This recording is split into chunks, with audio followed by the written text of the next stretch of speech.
Hello guys, nandito ako ngayon sa Filipino store. Nag-drive kami ng mga more than an hour. Ito talaga ang Filipino store na pinaka-close sa amin guys. So, pumunta ako dito para makabili ng mga Filipino food. Yan na guys, bumili na ako ng maraming mga chichirya kasi namimiss ko. At saka bibili din ako ng isda. Ayan, at bumili din ako ng pinakurat kasi masarap yan sa usawan. Ayan, tingnan mo yung basket ko, punong-puno na guys. Binili ko na lahat yung namimiss ko na mga food sa Pilipinas. Meron din sila yung mga frozen nila. May nakita akong chorizo de Cebu, kumuha din ako ng isa at saka isang longganisa.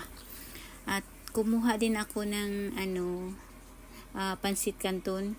Hinahanap ko yung nakapack na 6 na piraso ang laman pero wala sila yung nila individual, isa-isa lang. At saka yung price guys is 55 cents ang isa ka pansit canton. Iwan ko kung magkano yan diyan sa Pilipinas guys. I-comments niyo kung magkano yan diyan ngayon sa Pilipinas. Dito 55 cents is parang nasa mga 30 pesos or 20 something pesos kung i-convert ang dollar. Ayan, kumuha ako ng 3 na may chili mansi kasi gusto yan ng anak ko yung spicy, at saka kumuha din ako ng yung original na flavor, 3.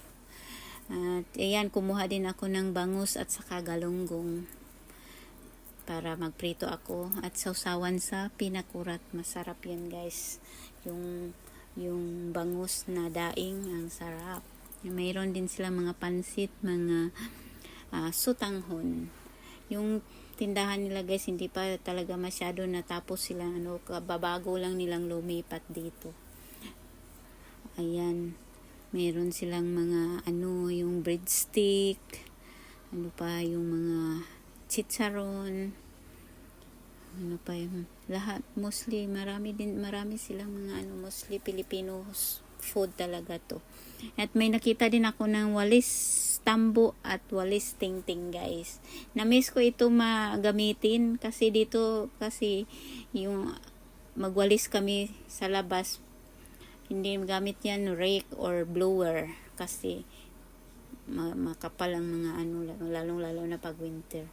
Bumili din ako ng guys, may bread din sila. Bumili ako ng ubi bread at saka hopya. Ito na guys, ang nabili ko lahat. Nag-spend ako ng $115. Yan lahat ang nabili ko guys. Yan, bumili ako ng suka din na yung suka, regular na suka. Ayan na yung pinakurat. Yung pinakurat guys is $3 something, yung maliit na bottle. $3.29 I think. At bumili din ako ng 2 corn beef kasi namimiss ko din yung corn beef na pure food sa atin kasi ibang-iba yung corn beef dito. Ayaw ko yung lasa ng corn beef dito. Masarap talaga yung pure foods. Kaya lang mahal yung price.